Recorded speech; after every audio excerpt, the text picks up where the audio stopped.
სტუდიაში გადმოვინაცვლებ ბატონ ვალერი ჩეჩელაშვილთან, ძალიან გამოცდილ დიპლომატთან, ადამიანთან, რომელიც სხვადასხვა დროს ხელმძღვანელ თანამდებობებზე იყო საგარეო საქმეთა სამინისტროში, ფინანსთა სამინისტროში და სხვადასხვა ერთ-ერთი ყველაზე მნიშვნელოვანი საერთაშორისო ორგანიზაციის გენერალური მდივანიც ქართველი თქვენ იყავით მართლა? ორის?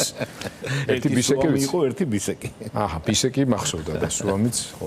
კი ბატონო, ამჯერად მაინც თქვენი ექსპერტიზა დასაწყისში კიდევ უფრო მეტად გვაინტერესებს უკრაინის თემასთან დაკავშირებით.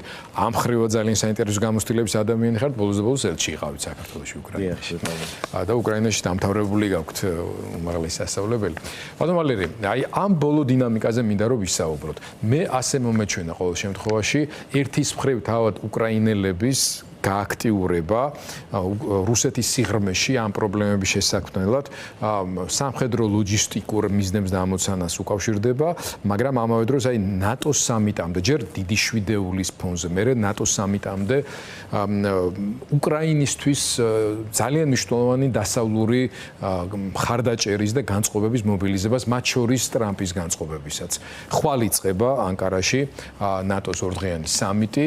თქვენ რამდენად უკავშირებთ ამ მოვლენებს ერთმანეთს და რა შეგვიძლია ვთქვათ იმ დიდ სურათზე, რომელიც ახლა უკვე გარკვეული ტენდენციის სახით ყალიბდება უკრაინასა და რუსეთის ომში. პირველ რიგში დიდი მადლობა მოწვევისთვის, ყოველთვის დიდი პატივია დროებაში მონაწილეობა. ამავე დროს ჯერ საქართველოს პოლიცსაბჭოს წევრიც ბრძანდებით, ეგეც არ გამომრჩეს ბარი. დიახ, რა თქმა უნდა, ეს ყველაფერი ერთმანეთს უკავშირდება და ჩვენ ხედავთ უკვე მთავარ ტენდენციას, რომელიც სულ უფრო მკაფიოდ იკვეთება. ეს მთავარი ტენდენცია მდგომარეობს იმაში, რომ არა მხოლოდ ინიციატივა გადადის უკრაინელების ხელში, არამედ უკრაინამ დაარწმუნა სრულიად დასავლეთი ტრამპის ჩათვლით, რომ მას შეუძლია წინააღმდეგობის გაწევა კი არა მხოლოდ, არამედ ამ ომშიც გამარჯვება. იმიტომ რომ აჩვენა უკრაინამ, რომ რუსეთს მიუხედავად იმისა, რომ 4 ნახევარ წელიწადია უკვე გრძელდება ეს ომი, სრულიად ბარბაროსული უკრაინის წინააღმდეგ, ვერცერთ თავის მიზანს რუსეთმა ვერ მიაღწია. ეხლა რაც მთავარია აქ, რა თქმა უნდა, ეს ყოველივე უკავშირდება და ეს დიპლომატიური გააქტიურება მოგეხსენებათ, პუტინი ესაუბრა ტრამპს, ზელენსკი ესაუბრა ტრამპს, შემდეგ მაკრონს. მიუთითებს იმაზე, რომ რუსეთი ერთის მხრივ ძალიან გაღიზიანებულია იმ ფაქტით, იმ ტენდენციებით, რომელსაც ხედავს და რომელიც ძალიან ნათლად გამოიკვეთა დიდი შვიდეულის შეხვედრაზე. ეს იყო ძალიან მნიშვნელოვანი შეხვედრა, იმიტომ რომ მან დაადასტურა ტრამპის, ასე ვთქვათ, რადიკალური ცვლილება ამ ომთან დაკავშირებით. თუ ის ადრე ამბობდა რამოდენიმე თვის წინ, რომ აქ კომპრომისებზე უნდა წავიდეს ყველა, მათ შორის უკრაინა და ალბათ მოუწევს თავის ტერიტორიების დათმობა. ეს ანკორიჯის სულისკვეთების ანარეკლი იყო. ხო, ანარეკლი. ხო და სხვათა შორის ფიქრობ, რომ პუტინმა ძალიან სერიოზული შესაძლებლობა გაუშვა მაშინ ხელიდან, ვინაიდან ალბათ გულწრფელად ფიქრობდა და ეს ალბათ იმის ბრალია, რომ იმყოფება როგორც ნებისმიერი დიქტატორი, რაც უფრო დიდხანს არის ხელისუფლებაში, ხდება გარკვეულ ბაბლში, სადაც შედის ინფორმაცია მხოლოდ ის, რისი გაგონებაც უნდა და არავის არ უნდა მას უსიამოვნო ინფორმაცია შეუძლოს. სხვათა შორის ამის ანარეკლია ის, რაზეც ბატონი ირაკლი საუბრობდა ეხლა, რომ თითქოს და აიღეს კონსტანტინოვკა, მაგრამ მანამდე იყო თითქოს და აიღეს პოკროვსკი, იმაზე საერთოდ იმისთანა კოლიზია მოხდა, იმასთან კუპიანსთან დაკავშირებით. გენერალი დააჯილდოვეს გმირის წოდებით და მერე გაქრა საერთოდ რადარებიდან ის გენერალი, ხო? თუმცა ანკორიჯის სულისკვეთებას რომ მიუბრუნდეთ, რა თქმა უნდა, ბაბლში იზოლირებული დიქტატორის ქცევა ამ კუთხით, ასე ვთქვათ, დამახასიათებელია, მაგრამ მე მგონი პრეზიდენტ ტრამპის ქცევის თავისებურებებმაც და ხასიათისამაც წაახალისა გარკვეულწილად პუტინი, რომ ქონოდა იმედი, რომ კიდევ უფრო შორს წასულიყო, შეენარჩუნებინა ეს მდგომარეობა და ამით მიეღწია უფრო მეც, ვიდრე თუნდაც ყირიმის, ასე ვთქვათ, დასაკუთრება ლეგალურად ან სხვა შეთავაზებები იყო, რაც ტრამპისგან იმ მომენტში მოდიოდა, იმის იმედით, რომ უფრო დიდ შედეგს მიიღებდა დასავლური სამყაროს დაპირისპირებების გაღვივებით, ნატოს დაშლით და ასე შემდეგ. ნატოს დაშლით. არც თუ ისე უარგუმენტო ანუ გამოდის რომ ტრამპმა ნეფსი თუ უნებლიეთ, რაღაც შეცდომაში შეიყვანა პუტინი და ამ შეცდომით მსხვერპლია დღეს ის და მისი ეჭვი მაქვს რომ ეს ამბავი შეიძლება გამოსულიყო კიდეც რომ არა თავად უკრაინა, რომ არა უკრაინის შეერაღებული ძალები, რომ არა ზელენსკი. და უნდა აღვნიშნოთ აქ ევროპელების, რა თქმა უნდა, ქმედით დახმარება. ევროპელებში გულისხმობ არა მხოლოდ ევროპის კავშირს, არამედ დიდ ბრიტანეთსაც, რა თქმა უნდა, რომელიც აი მხარში დაუდგა უკრაინას და ყველანაირად აიღო თავის თავზე ის ფინანსური ვალდებულებები და წნეხი მას შემდეგ რაც ამერიკის ადმინისტრაციამ გადაწყვიტა რომ ის საკუთრივ თანხებით უკვე აღარ დაეხმარებოდა უკრაინას. მოდით აქვე ბატონ ვალერი, მაინტერესებს რა ინფორმაციას ფლობთ ერთია და მეორე რა შეგიძლიათ თქვათ. თქვენ ახსენეთ ახლა ევროპის ბრიტანელების მათ შორის დახმარების ნაწილი ფინანსურ ნაწილში. მაგრამ ჟონავს ინფორმაცია და ჩვენ ვიცით რაც არც არის დამალული, რომ არაერთი ერთობლივი სამხედრო წარმოება შეიქმნა უკრაინულ ბრიტანული, უკრაინულ გერმანული, უკრაინულ ფრანგული, უკრაინულ შვედური და უკრაინულ იტალიურიც კი, რაც შეიძლება ცოტა მოულოდნელიც ყოფილიყო. და ევროპელების ტექნოლოგიური დახმარება ამ შემთხვევაში ძალიან მნიშვნელოვანი კომპონენტია. ჩვენ კი ვიძახით რომ უკრაინელები ამ რაოდენობით დრონებს აწარმოებენ და ასე შემდეგ, მაგრამ ძალიან მნიშვნელოვანი ნაწილი ამ დასაკომპლექტებელი ნაწილების და ასე შემდეგ ეს ევროპის დამსახურება. რაც ყურადღების მიღმა ცხადია არჩევა რუსებისთვის და ამიტომ არის რომ ეს კრემლთან დაახლოებული რუსი პოლიტოლოგი კარაგანოვი და შემდეგ სოლოვიოვები და სხვები აქტიურად საუბრობენ და მოუწოდებენ მათ მთავარ სარდალს ტაქტიკური ბირთვული დარტყმები განახორციელოს არა მარტო უკრაინის მიმართულებით, არამედ ევროპის იმ ქალაქების მიმართულებით, სადაც ეს სამხედრო წარმოებები არის. აი ტაქტიკური ბირთვული იარაღი არის ალბათ ერთ-ერთი ბოლო რითიც შეიძლება იმუქრებოდეს პუტინი ამ სიტუაციაში. რამდენად სერიოზულად შეიძლება და უნდა მიიღოს ეს დასავლეთმა და არა მარტო უკრაინამ. დიახ, ვიდრე მაგ საკითხს დაუბრუნდებოდე, მაინც რესურსებზე მინდა რამოდენიმე სიტყვით, ასე ვთქვათ, ჩვენ ტელემაყურებელს ვაცნობო მეტად მნიშვნელოვანი ინფორმაცია. ჩვენ საუბრობდით ნატოს სამიტზე, იქ არის გამოკვეთილი სამი ძირითადი ნაწილი, რაზეც მოხდება ფოკუსირება ყურადღების ნატოს სამიტის დროს, ეს არის ინვესტიციები თავდაცვაში, თავდაცვითი წარმოება, სადაც მოიაზრება ეს ერთობლივი საწარმოები, რომელთაც უკრაინას ეძლევა აბსოლუტურად განსხვავებული შესაძლებლობები, იმიტომ რომ ესე უეცრად გაზრდილი რაოდენობა ამ ასე ვთქვათ დრონების, უბრალოდ ეს დრონებია აღჭურვილი ბევრი რეაქტიული ძრავებით. ხო, მე პრაქტიკულად თავისი მაჩვენებლებით უტოლდება ფრთოსან რაკეტებს. საკუთარი ფრთოსანი რაკეტების გამოყენება უკვე ბალისტიკურზეა საუბარი. ანუ ეს არის ყოველივე ის შედეგი, რასაც მოიტანს და გააღრმავებს მათ შორის და დაადასტურებს ნატოს სამიტიც, იმიტომ რომ მესამე მნიშვნელოვანი კომპონენტი არის უკრაინის მხარდაჭერა. ხო, ეხლა ზოგადად უნდა ვთქვათ, რომ შარშან მაგალითად ნატოს ქვეყნებმა გაზარდეს საკუთარი ინვესტიციები თავდაცვაში 140 მილიარდი დოლარით, რაც არის წლევანდელი ბიუჯეტის ტოლი პრაქტიკულად რუსეთის ფედერაციის, რაც შეადგენს 150 მილიარდ დოლარს. სხვათა შორის, აქ ძალიან საინტერესო ერთი მნიშვნელოვანი. ანუ რაც რუსეთს მთელი სამხედრო ბიუჯეტი აქვს, იმ მოცულობის მარტო გაზარდეს არსებულ ბიუჯეტებზე 2025 წელს გაზარდეს ნატოს ქვეყნებმა. ეს ერთი.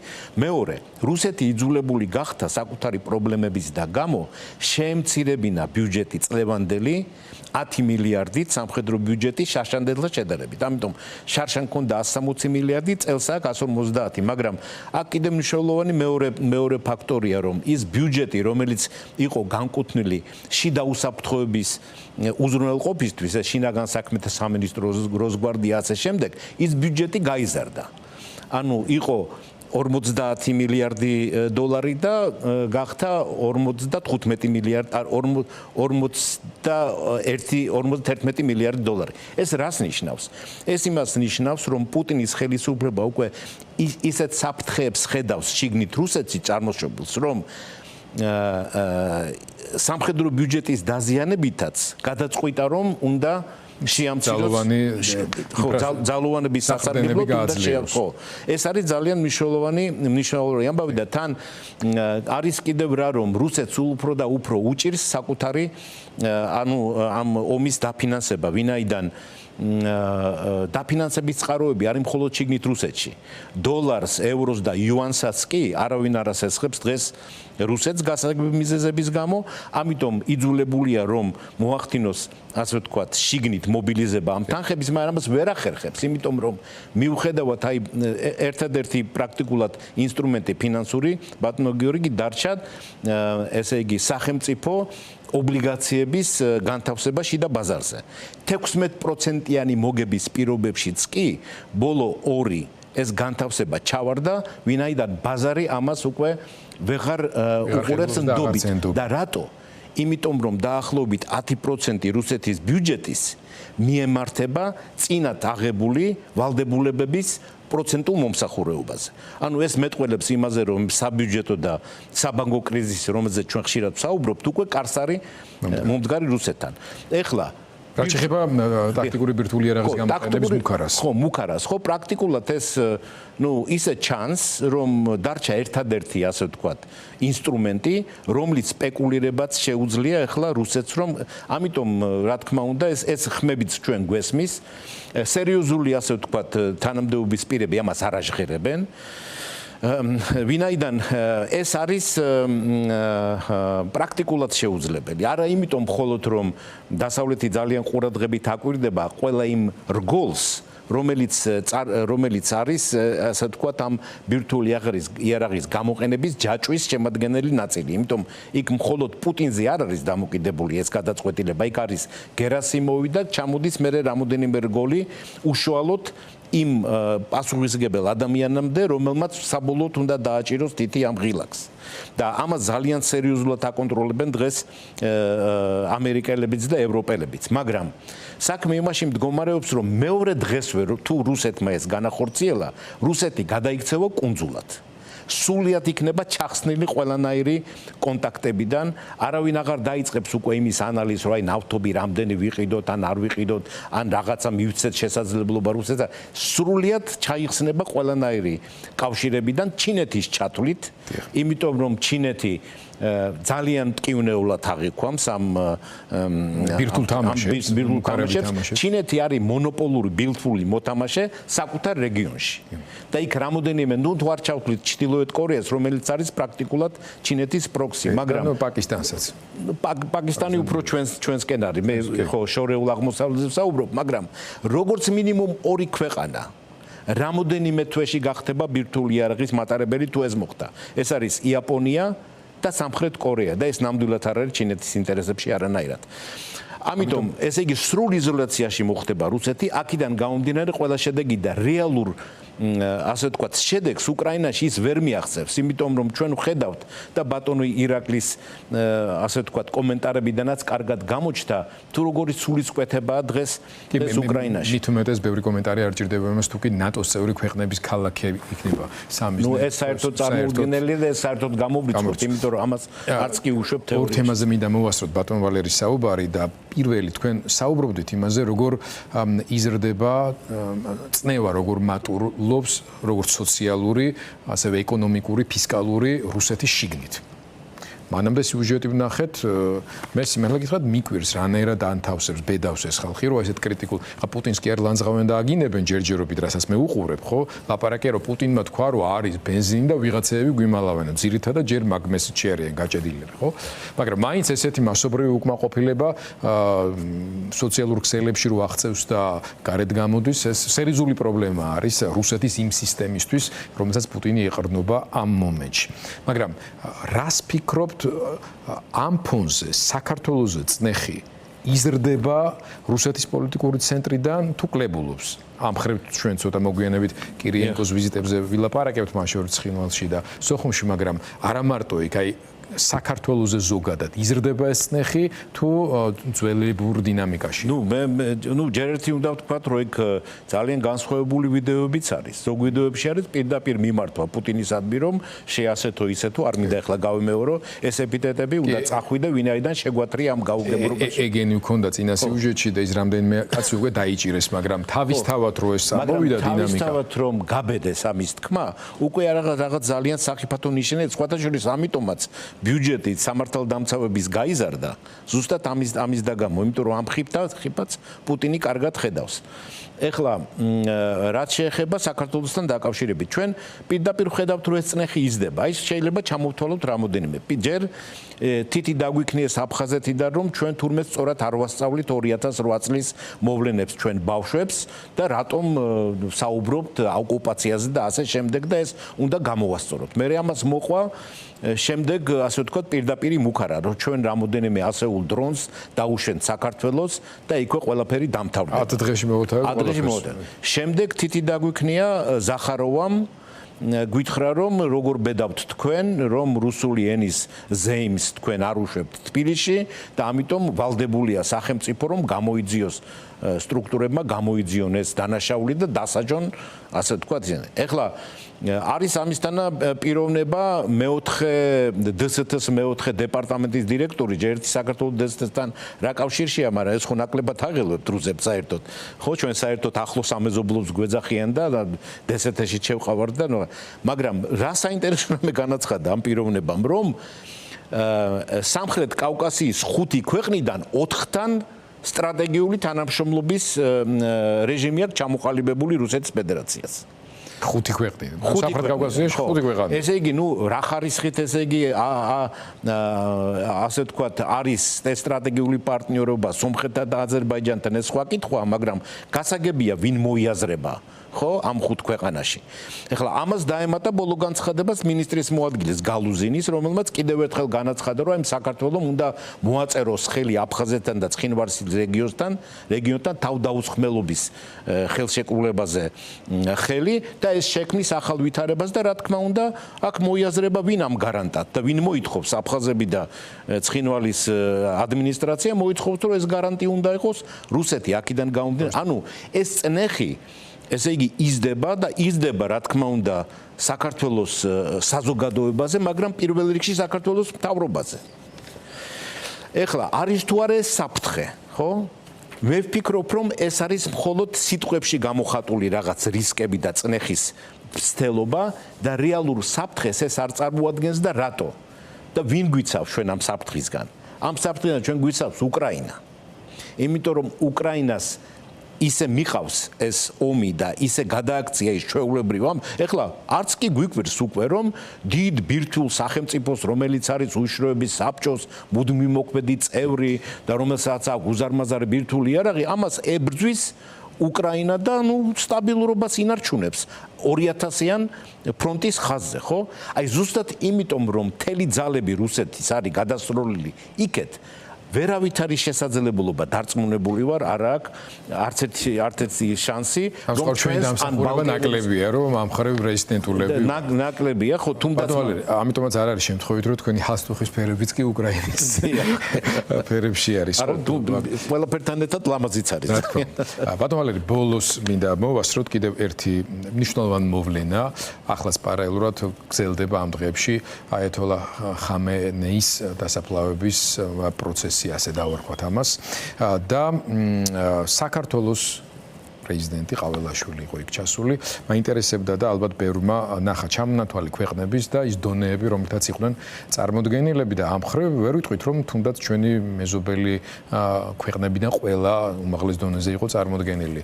თურქეთიდანაც ვიცე-პრეზიდენტი იყო, აზერბაიჯანიდან ალიევი არ ჩასულა, თორსტერი პრემიერ-მინისტრი თუ პარლამენტის თავმჯდომარე ერთ-ერთი ფაშინიანი იყო ჩასული.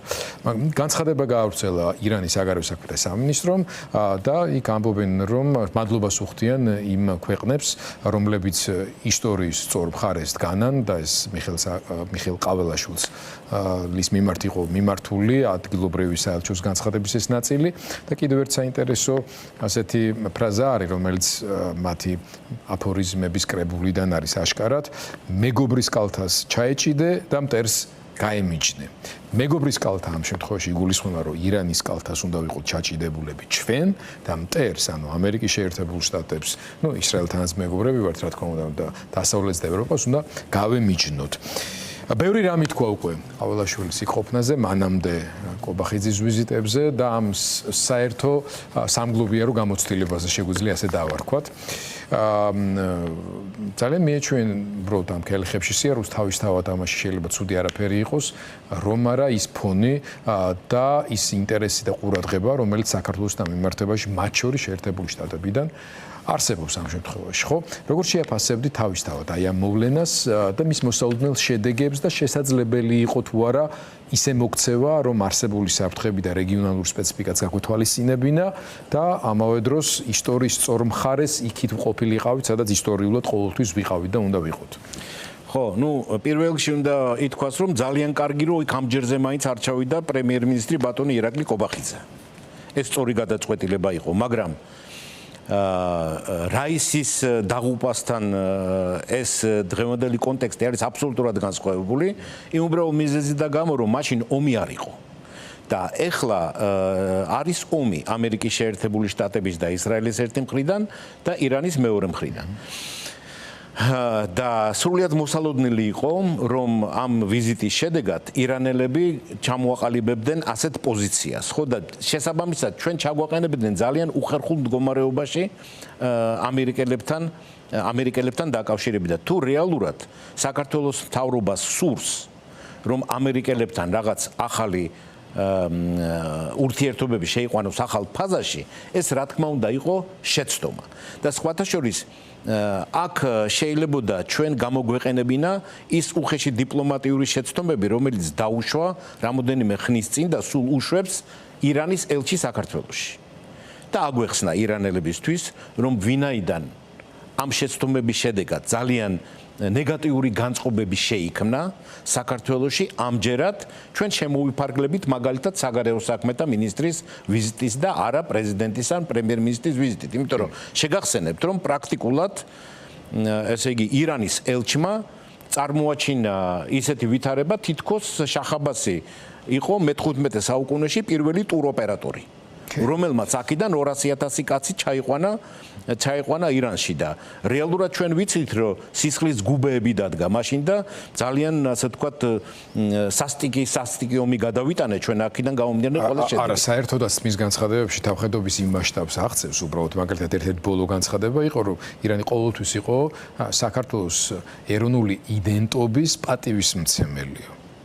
და ეს განცხადება გამოქვეყნდა გუშინ წინ იმ დროს, როცა ყაველაშვილი ჩავიდა და დღე დაემთხვა უბრალოდ, როდესაც საქართველოს მართლმადიდებელი ეკლესია, მე გავუსვია მას ხაზს ჩემს გადაცემაში, იხსენებს ორ წმინდა მოწამე მეფეს ქართველს, მაგრამ მათ შორის ერთ-ერთი არის ლუარსაბ მეორე, რომელიც ზუსტად შაჰ-აბასმა ჩააგდო დილეგში 7 წელი, ზუსტად იმის გამო, რომ არ უარყო ქართველობა და ქრისტიანობა, დილეგში ყავდა გამომწყვლეული და ბოლოს ამ შვილდისრის ბაწრით იმით ზუით მოახრჩვეს დილეგში.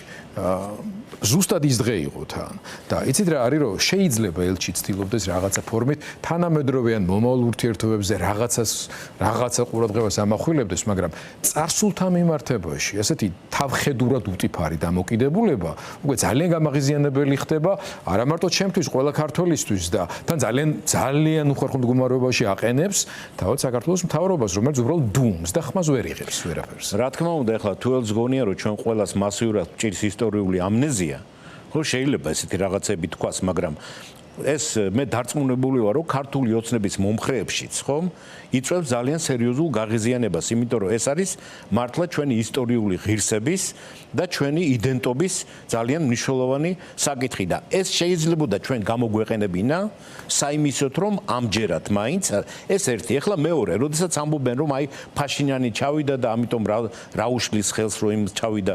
აქ ძალიან მნიშვნელოვანია ბატონო გიორგი ის, თუ რა ხარისხის ურთიერთობები გვაქვს ამერიკის შეერთებულ შტატებთან, ჩვენს და სომხეთსაც და აქ სულ სხვა რამეს გულისხმობ მე. მე გულისხმობ კომუნიკაციის არხებს და იმას რომ როდესაც ამისთანა ნაბიჯს დგამ, რომელსაც როგორც მინიმუმ ასე ორაზოროვანი მნიშვნელობა აქვს, შენ აუცილებლად უნდა გქონდეს მანამდე გავლილი შესაბამისი კონსულტაციები შენ თავარ პარტნიორთან, ხო? თუ სერიოზულად გინდა მასთან რაღაც ურთიერთობების განვითარება. მე დარწმუნებული ვარ, რომ იმ ურთიერთობებიდან გამომდინარე, რაც აქვს პაშინიანს პრეზიდენტ ტრამპთან, რომელიც მას უწოდებს საკუთარ მეგობარს, ძალიან სერიოზულ დიდ ლიდერს და ასე შემდეგ, ეს კომუნიკაცია შედგა ერევანსა და ვაშინგტონს შორის. ეხლა მე ვფიქრობ, შედგა თუ არა ეს კონსულტაციები და ეს შესაძლებლობა გამოიყენა თუ არა ბატონმა ირაკლი კობახიძემ, რომელსაც ეს შესაძლებლობა ქონდა რეალურად. ბატონ ვალერი, გვეხუმრებით. არა, მე გულისხმობ 1 ივლისს, როდესაც ის ეწვია ამერიკის შეერთებული შტატების, როგორც მინიმუმ ელჩის მოვალეობის შემსრულებლების უნდა ეთქვა და აეხსნა საკუთარი პოზიცია. ეს დაგვიანებული იქნებოდა, იმიტომ რომ განაცხადი ყავალაშვილის ვიზიტზე გაკეთა მანამ, სანამ 1 ივლისს მივიდოდა კობახიძე. მე სრულებითაც არ ვფიქრობ, რომ ეს გააკეთა, უბრალოდ ვამბობ, რომ ამისთანა ნაბიჯის გადასმის დროს ეს აუცილებელი დიპლომატიური წინა ქმედებაა, ხო? მაგრამ ზოგადად რთულად წარმოსადგენს.